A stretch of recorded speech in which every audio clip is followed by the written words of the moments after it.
Today is Friday, July 5th, 2013. As you can see, we're going to have a multimeter video for you today. Used to have a lot of these in the past. Got a lot of good feedback, a lot of good hits, so I figured I'd do another one. But more importantly, I need to do it for my BMW, my fuel injectors here.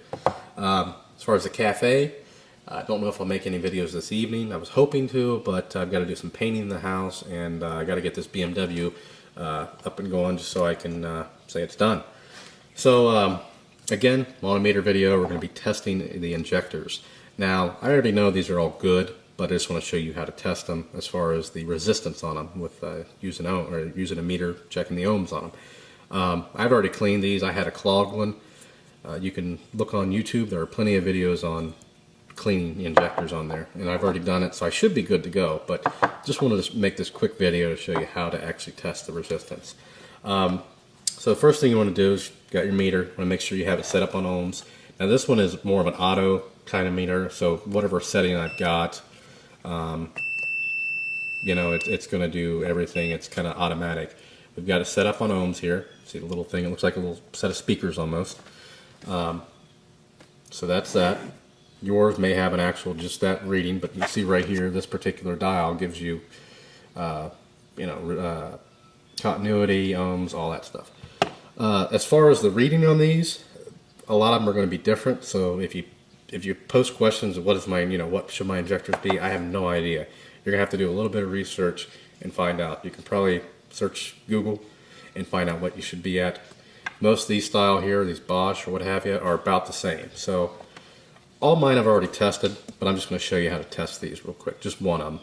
But so you want to take a positive on one of the probes, put it on that connector.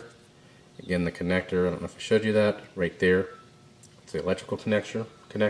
When you take them out, you'll have to unplug it from there.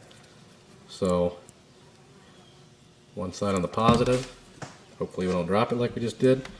Not the injector, but the probe.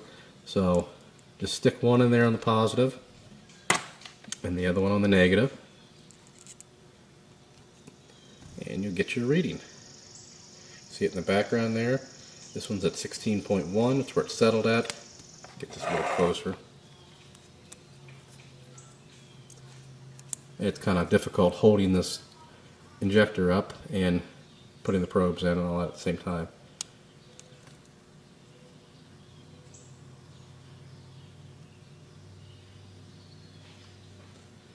It'll settle, so 15.9, it'll probably settle right around there, 16.0, 15.9.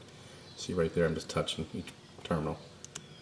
And that's it. Again, this is not going to tell you foolproof if the injector is good. It will tell you if the resistance is good on it. Now, if you, it's just a quick test, so if you have an injector and you think it's bad and they all test out resistance, doesn't mean it's still good. Could be clogged, could be anything. But if you suspect you have an injector that's just not working, you can do this test on all 6 of them real quick, or 8, however many you're going to have, 4-cylinder, 8-cylinder. And if you've got one that doesn't read or reads a way off number from the other 5, however many you have, then you know you've got one bad. So it's not a foolproof design, it's just a quick test. Boom. You got one that doesn't read, well, you need a new one. So that is it. Just a real quick one there. If you have any questions or comments, post those below. Subscribe, and thanks for watching.